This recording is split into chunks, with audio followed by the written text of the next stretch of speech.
Many of us have been wondering what the next steps are for Squad since update 10.4 recently dropped, especially since that included the gunplay updates. And now we got word from Pimo, the executive producer of Squad at Offworld, talking about some things to expect over the summer. So we're gonna break that down and discuss in this video. So go ahead and hit the subscribe button, leave a like, drop a comment down below with your thoughts. If you want to support the channel, you can join via memberships, or you can use my code SLAY3K30 at the link in the description below for 30% off a Squad for you or a friend. Now I'm going to link the full video down below, but basically I'm going to go through it, break it up into sections so that we can kind of recap and talk about what's there included in this commentary by Pimo. Looking ahead, the future is incredibly bright. We have several new systems that have been in development for some time, and they'll be making their way into the game without coming at the expense of improving what we already have. Right off the bat, this is a pretty good look at some of the assets for the Eastern European Biome rework, something we've been waiting on pretty patiently. Now, if you watched my video with Norby and Aussie, you'll know that Aussie talked a lot about the investment in not only legacy maps, but also the Eastern European Biome rework. It's not just a reskin. And that was noticeable because Aussie talked a little bit about having interior, something that we only really have on the new Al-Basra. And reworking these assets not only improve hopefully the visual fidelity, but also are improved because they're going to work within some of the tools of Unreal 5, hopefully giving more optimization opportunities for Offworld.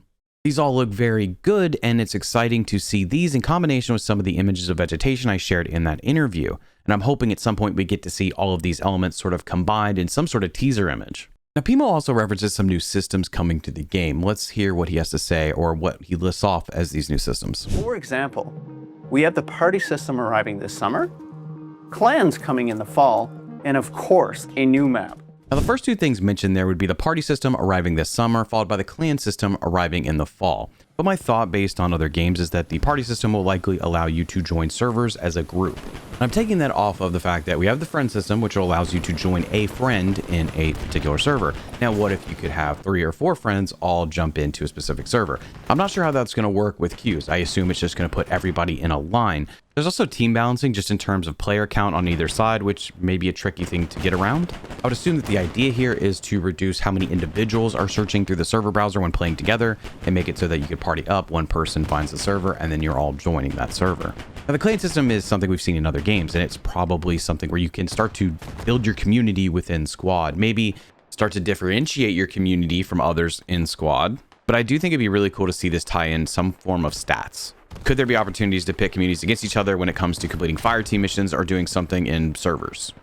Now, the third thing that Pimo mentioned, completely separate from these two items, was a new map. Much of the community has been clamoring for some new maps. While this is singular new map, not plural maps, we can hope that maybe this alongside the Eastern European Biome rework would be really good at kind of bringing some freshness back to the game. But my assumption based on how this was said is not to expect it before the fall. And part of that's because of what they're planning for the summer, which Pimo's about to discuss. Alongside these efforts, we have a dedicated team working on what will be our largest optimization patch yet, targeted for this summer. Now, this is something Norby brought up to me previously in that interview I talked about earlier.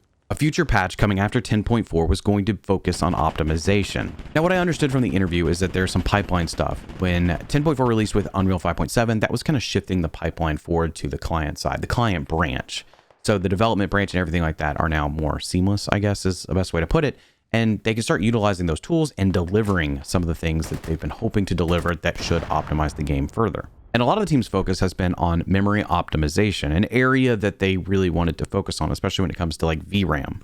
Part of the conversation we had was about textures that weren't working properly, especially like when spawning near a hab, or maybe explosions looking kind of funky. Some of those things could see improvements based on this patch.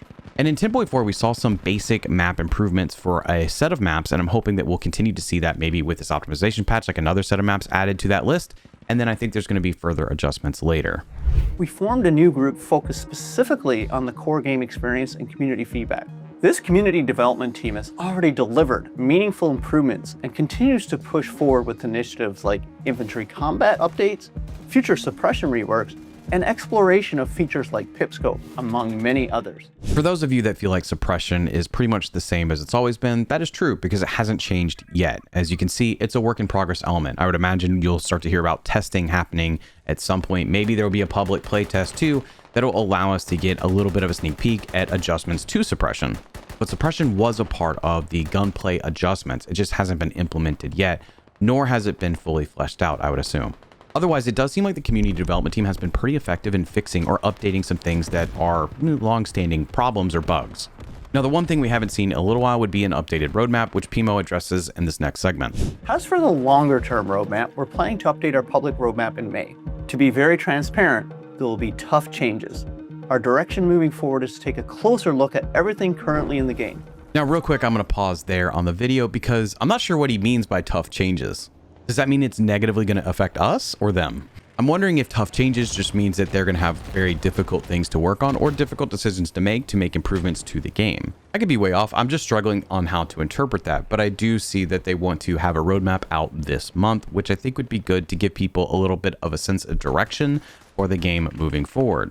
Now I'm going to back up the video a little bit so you have context on the next part. There will be tough changes.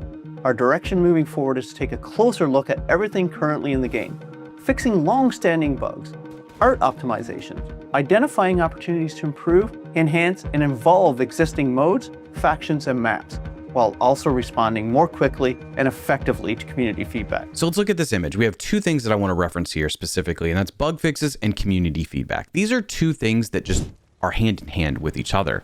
Yes, speeding up the ability for them to respond would be great. Bug fixes should just be happening all of the time. I think the one thing we're missing right now is some sort of bug tracker.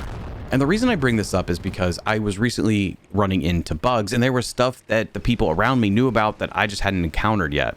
And if I put these in a Discord forum, they just sort of get lost. It doesn't feel like it's really being acknowledged, whereas a bug tracker might give the opportunity for the larger community at least to reference what bugs are being worked on or at least acknowledged by Offworld.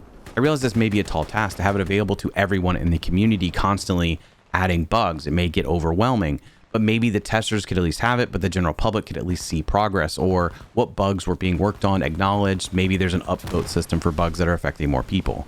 Anyway, there's some other things on this list of core focuses, which are art optimizations, which is something that Aussie talked about in an interview and continues. That's going to be something that's going to help improve VRAM as they are able to get maps to a baseline level and then continue to update maps like in the Eastern European Biome rework.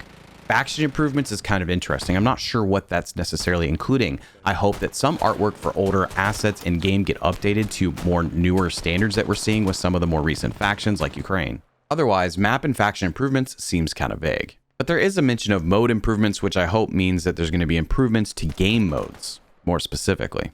Now let's talk about the video a little bit more generally. My thoughts are that there's not a lot tangible here with the exception of some of the pieces we got to see over the Eastern European Biome rework, which is a significant task, and that's great to see some progress there, but I still haven't seen elements combined. I'm seeing trees in a different video, which I've included from a different video, and then some of these new building assets that they're previewing in this video. I'm ready to see some of these elements combined. When it comes to some of the other systems that they want to add, like the party system and the clan system, I would love to know intent. Like, what is Offworld's intent by adding these systems? What are they meant to do?